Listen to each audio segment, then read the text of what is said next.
Hola, yo soy Yaeli García Pérez Amador y voy a presentar un análisis sobre la violencia social en Guanajuato, sus tendencias, sus causas estructurales y cómo se refleja en fenómenos como los homicidios, las desapariciones y la violencia familiar. Este tema me pareció relevante porque Guanajuato durante mucho tiempo fue percibido como un estado muy tranquilo. Sin embargo, pues los datos de los últimos años nos dicen algo muy diferente, ¿no? Para empezar, mi presentación está organizada en 7 apartados. Primero vamos a revisar el contexto general de la violencia social en el estado. Después voy a retomar los hallazgos de Fabricio Loruso, que fue un académico que publicó un análisis muy completo sobre este tema. Después voy a hablar de un video periodístico de Canal 11 que aporta una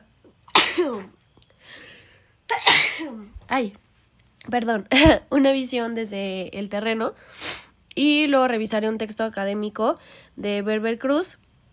Y pues ya por último agarré 3 noticias locales del año 2026 de Periódico Correo, PopLab y Zona Franca, y cerramos con conclusiones y referencias. Bueno, pues para entender primero todo esto hay que definir la violencia social, ¿no? De qué hablamos cuando hablamos de violencia social. Porque pues no se trata únicamente como lo que conocemos de balazos o enfrentamientos, peleas o así, sino que pues también estamos hablando de un patrón estructural que incluye homicidios, desapariciones, extorsiones, desplazamientos forzados e impunidad generalizada. Por ejemplo, en Guanajuato, este fenómeno ha escalado desde el 2015, pasando de ser percibido como un estado seguro, se ha convertido en uno de los más violentos, ¿no? Tortosa y La Parra, ellos señalan que la violencia estructural produce daño en las necesidades humanas básicas, o sea, la supervivencia, el bienestar, la identidad, la libertad, como resultado de procesos de desigualdad social, sin que siquiera haya un agresor visible. Esto pues es lo que está pasando en Guanajuato, y aquí hay 3 datos que nos ayudan a dimensionar la crisis. Los homicidios aumentaron un 202% entre 2015 a 2018. La tasa llegó a 48.3 homicidios por cada 100,000 habitantes en 2018. Y bueno, la cifra negra es los delitos no denunciados, los que nunca llegaron a una autoridad.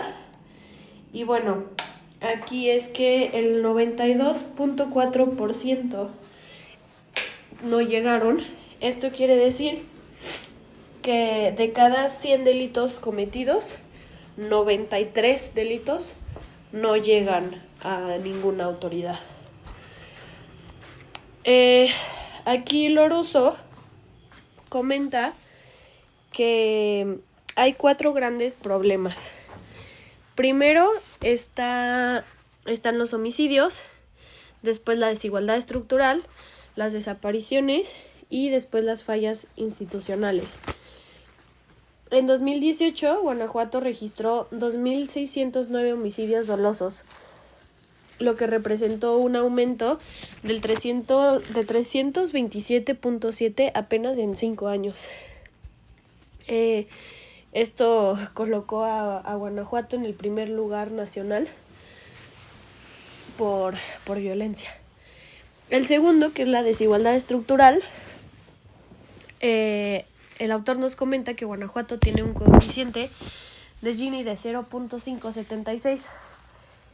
Esto quiere decir que es uno de los estados más desiguales del país, y pues justamente los municipios con mayor pobreza son también los que tienen mayor incidencia delictiva, ¿no? Por ejemplo, Celaya, Irapuato, León, Salamanca. En tercero, las desapariciones. En abril del 2018 ya había 621 personas desaparecidas registradas. Y pues a pesar que fueron 6 años acumulados de desapariciones. La fiscalía solo tenía registro de 10 investigaciones formales. Por ejemplo, el 40% se concentra en León, Celaya, a Paseo del Alto y Pénjamo. Y pues ya por último, hablando de las fallas institucionales, solo el 2.08% de los delitos acaban en una condena. Ya vimos lo de la cifra negra, pero también aquí ocurre que en Guanajuato hay muy pocos policías. Por ejemplo, en la media nacional, por cada 100,000 habitantes hay 176 policías. Pero pues en Guanajuato apenas había 43.5. Esto es un déficit menor y pues es una ausencia ahí del Estado. En el video del periodista Arnoldo Cuellar, bueno, es muy interesante ese video porque él analiza cómo Guanajuato, siendo un centro económico importante del Bajío, pues terminó convirtiéndose en un epicentro de la violencia en México. Y él destaca algunos puntos. Él dice que la violencia no llegó de la nada y no llegó de un día para otro, sino que fue una acumulación de años de factores ignorados, ¿no? También comenta que el crimen organizado encontró pues un terreno fértil en desigualdad y en impunidad y fue muy fácil ahí plantarse. También comenta que pues las respuestas institucionales han sido muy tardías y con frecuencia son insuficientes. Que justo es lo que vimos, ¿no? Del Loruso con las fallas institucionales y pues lo del terreno fértil en desigualdad, pues lo de desigualdad estructural. Y también analiza el papel del narco, ¿no? Que, bueno, pues aquí ya toca modelos de desarrollo, de exclusión social, de falta de oportunidades tanto de estudio como laborales. Entonces ahí es donde entra más fácil la violencia, ¿no? En el texto académico de Miguel Ángel Berber Cruz, pues él habla que en México hay estados con violencia episódica. La violencia episódica son donde estos registros tienen picos muy altos y luego bajadas muy fuertes. No está constante la estadística, sino que sube y bajan picos. Y después hay estados con una tendencia estructural al alza, que es esta, ahí sí es constante. No es lenta, pero es constante. Y Guanajuato, por ejemplo, pertenece a ese segundo grupo. Por ejemplo, en Guanajuato, entre 2016 y 2017, rebasamos un pico histórico de 48.3 por 100,000 habitantes. El autor señala que para estados con violencia estructural no bastan explicaciones narcocéntricas, no basta con que haya operativos, no basta con que haya militares ni arrestos de líderes criminales, porque eso no funciona a largo plazo y ya hemos visto que no funciona a largo plazo, sino aquí lo que tenemos que hacer es entrar desde las causas profundas, ¿no? Esta ya es una violencia estructural y pues no basta con las explicaciones centradas en el narcotráfico, no basta con poner militares y la Guardia Nacional, sino que ya se tienen que tratar ya las causas, ¿no? La desigualdad, la falta de oportunidades, la pobreza. Y pues se necesitan políticas sociales que ataquen esas causas profundas, ¿no?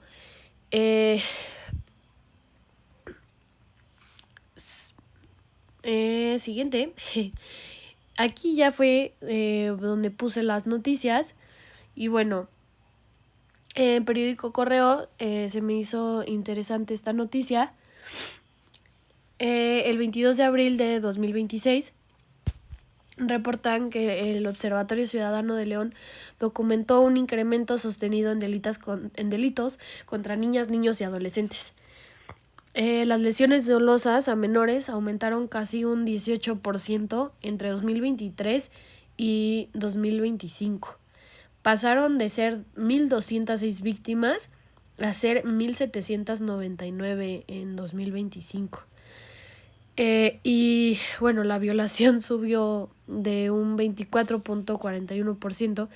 Esto quiere decir que de 10 víctimas, 4 son menores de edad. Y pues esto nos dice algo súper importante, ¿no? Que la violencia pues no respeta edades, sino que son los más vulnerables a los que atacan. Y bueno, los niños, los adolescentes es un grupo muy vulnerable. Entonces, pues, ellos también están en el ojo de la violencia, ¿no? Siguiente, esta noticia es de PopLab, que bueno, creo que fue una noticia que a todos nos impactó y que estuvo como muy fuerte y muy sonado, que fue pues el ataque del 23 de febrero cuando capturaron al líder del cártel Jalisco Nueva Generación. Y pues bueno, aquí se desató la violencia y creció a 23 municipios del estado. Hubieron 74 comercios incendiados, muchos bloqueos en carreteras y se detuvieron a 48 personas, ¿no? Lo interesante de la noticia es que no solo nos comparten el dato, sino que hacen un análisis. Y este análisis dice que cuando cae un líder criminal, el vacío de poder generalmente no produce paz, sino que produce más violencia. No hay muchas disputas, hay mucho enojo, hay mucho miedo. ¿Y qué es lo que pasa? Que la violencia crece. Y bueno, eso ha pasado en otros lados, como en Culiacán, por ejemplo, en Sinaloa. Y bueno, ya pasó en Guanajuato. La siguiente y última noticia es de Zona Franca, donde nos habla que Guanajuato está en tercer lugar por denuncias por violencia familiar. Aquí lo interesante es que, bueno, si tomáramos en cuenta todas las llamadas de emergencia, quedamos en primer lugar, ¿no? Pero como no se registran, no hay investigaciones, no hay carpetas de investigación, quedamos en tercer lugar, con una acumulación de 2.430 carpetas de investigación por violencia familiar. Sin embargo, en llamadas y reportes hay 8.650 llamadas y reportes, ¿no? Lo que quiere decir que ni siquiera la mitad llega a ser investigado y tampoco llega a ser un caso relevante para la institución, el gobierno. Y bueno, por último me gustaría cerrar con los puntos más importantes de la presentación. Que bueno, que la violencia en Guanajuato no llegó de la nada, no como lo mencionamos, sino que pues efectivamente es el resultado de una acumulación de décadas de desigualdad, de impunidad, de que el Estado no haga nada. Y que también, pues bueno, el modelo de desarrollo que se implementó aquí en el Bajío, no, por ejemplo en Silao, todas las plantas industrializadas, bueno, eso ha hecho que parte de la población se quede fuera, ¿no? Lo que alimenta a que estemos en condiciones de vulnerabilidad social. Pues ahí ya vimos que la violencia entra más fácil, ¿no? También los datos de 2026 nos confirman que la crisis no ha cedido. El Estado sigue siendo uno de los más violentos del país en prácticamente todos los indicadores, ¿no? Los que les mencionaba, como homicidios, desapariciones, violencia familiar, también en violencia de género y violencia política. También hablamos de las soluciones, por ejemplo, de los militares, de los operativos, que pues solo tienen efectos a corto plazo, no a largo plazo, ¿no? Mientras más soldados y más operativos y más detenidos, bueno, pues eso solo ha demostrado que no es suficiente, y justo como Lorusso comenta y también Berber Cruz, se necesita atacar directamente a las causas estructurales, ¿no? La desigualdad. Perdón. La desigualdad. Ay, perdón. La falta de acceso a educación y falta de oportunidades laborales, pero pues sobre todo el combate real a la impunidad, ¿no? Algo también que se me hace súper interesante es que, bueno, mientras el 92% de los delitos no se denuncien y solo el 2% de los casos lleguen a una condena o lleguen a ya ser carpeta de investigación, pues la violencia va a continuar. Entonces, pues eso se me hizo interesante, cómo es que las fallas institucionales también no ayudan. Y pues bueno, estas son mis referencias y muchas gracias. Eso es todo.